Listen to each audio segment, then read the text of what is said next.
Hello everybody, I'm the Curious Godman, and today I'm going to show you how to get the true hero of the proletariat, Ronald Reagan.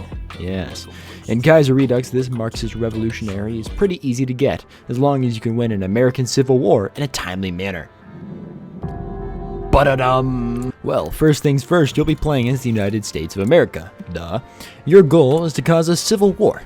Now you do this by shoving a glass bottle in a minority neighborhood up your ass. Pick anyone to win the Civil War. Huey or Murray or Big Bill can never save the U.S., but people like Hoover, Alf, Curtin, and Norris can.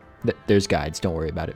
To get Hoover, though, you gotta pass the Garner-Wagner bill and do that first as quickly as possible, and then pick Curtis.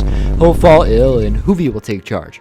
However, you might want Billy to make the war a little easier. As long as you keep screwing up Hoovy's third term by rejecting help, you'll do great at killing him. Yeah, Hoovy is assassinated, and McFartturd becomes the new wicked despot of America. You'll get events for a billion different splinter states, but the one you want to pick is Hawaii. No, I'm just joking, don't pick Hawaii. The CSA. Reagan can actually be a general for the feds in Virginia, but he can be a total communist with the CSA. He can also be a potential candidate for the Progressive Party in the 1952 election if you save America, but we don't talk about that blessed universe. Now, your goal is to win the Civil War, as everything interesting happens after the Civil War is won. Good strategy to win is to peace with the longest in the Midwest, it'll be an event, and then push on the constitutional white guys in the South, as they are the strongest. You can just keep a bunch of guys on the Federalist border, it doesn't really matter, don't waste too much in the mountains. I waited until after to beat them. An important thing to note here is that you have a crap ton of factories, so please build an armored core.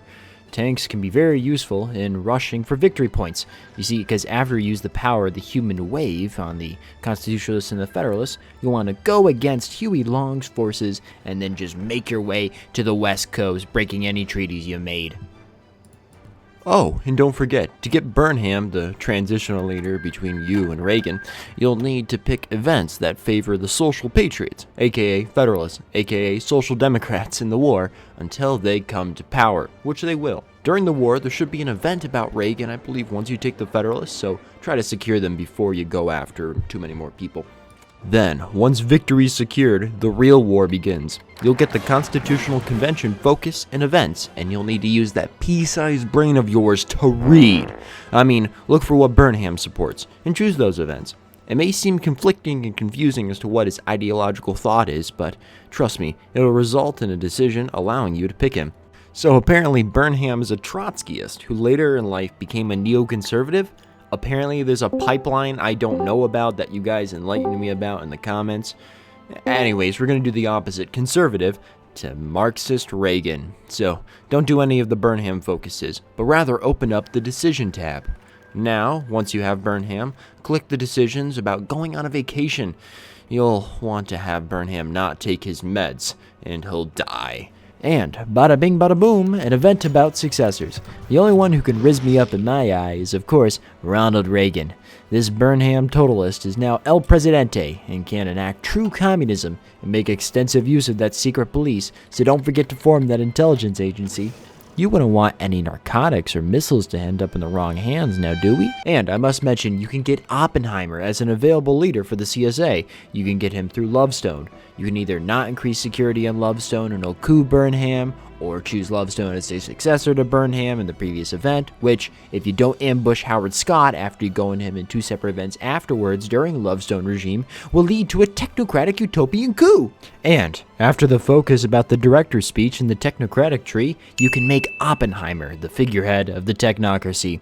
Overall, it's as wacky as it gets, and I love it. Mr. Wilhelm, tear down that wall of classism. And now, to the patrons. Thank you so much for watching, and I'd like to give a very special shout out to my patrons. Thank you so much to Aaronmoonunit, Moonwalking Roosevelt, Antonia Law 2021, Casual, oh, nothing more can be said, and of course, Bonicki. Thank you so much for watching, and I hope you have a wonderful evening. Peace.